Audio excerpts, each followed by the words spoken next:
بسم الله الرحمن الرحيم سبح لله ما في السماوات والأرض وهو العزيز الحكيم له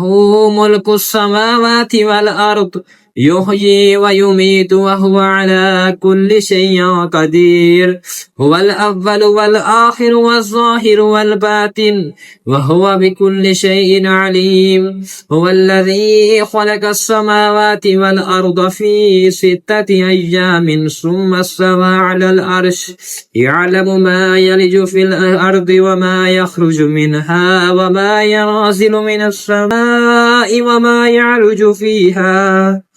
وهو معكم أينما كنتم والله بما تعملون بصير له ملك السماوات والأرض وإلى الله ترجع الأمور يولج الليل في النهار ويولج النهار في الليل وهو عليم بذات الصدور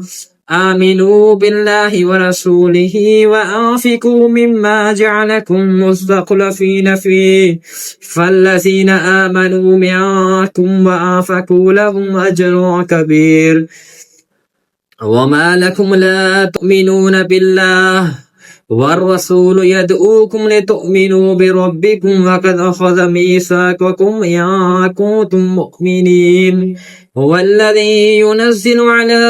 عبده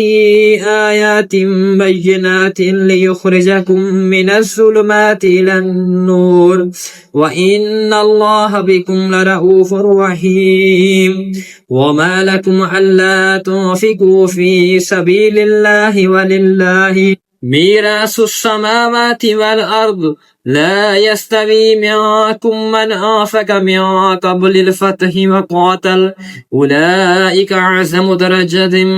درجة من الذين أنفقوا من بعد وقاتلوا وكلا وعد الله الحسنى والله بما تعملون خبير